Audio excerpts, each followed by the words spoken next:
I'm talking about the symbolic and the real. And from the very beginning, I have to make it clear what I mean by these words. I think one of the very best illustrations of the difference between symbol and reality is the difference between money and wealth. And a lot of people don't know the difference.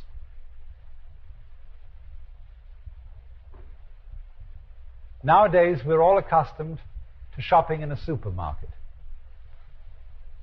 And when we go there, we get a great cart full of produce and groceries and liquor and what have you. You take it through the cashier's gangway place, you know, and she taps away on her machine, and she produces an enormously long strip of paper and tears it off and says, $30, please. And most people at that moment feel slightly depressed.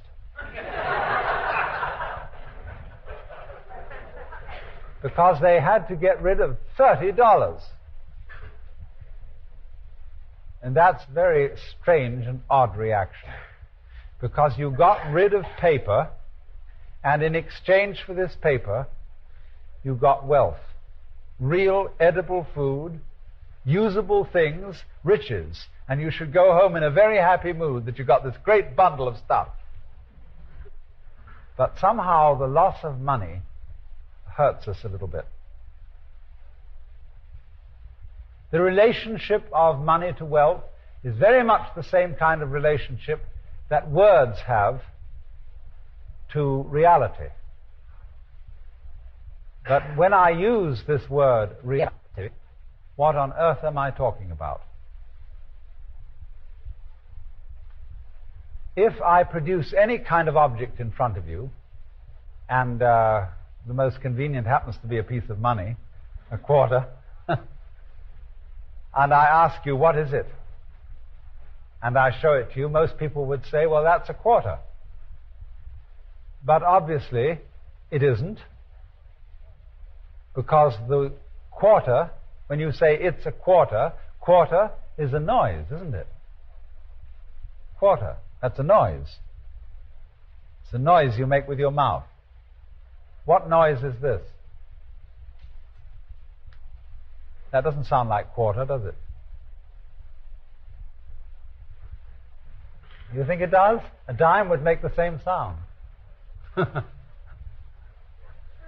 So, what this is this. You see? Just that. Like that. See? That's what it is. And so we would distinguish between a world of physical events, physical reality, and on the other hand, a world of names and numbers and noises and signs which refer to physical reality. And the fact that we can arrange this in this way, the fact that we can make symbols for the world of physical events, is the thing that peculiarly characterizes human beings, makes them different from almost all animals, and is the root and ground of civilization and culture. You can see, in other words, that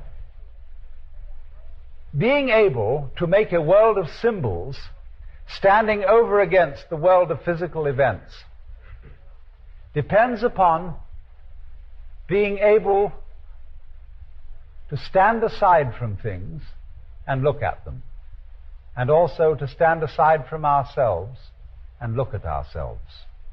There is something in the nervous system of man, some function of the cortex in the brain, which enables him to do just that.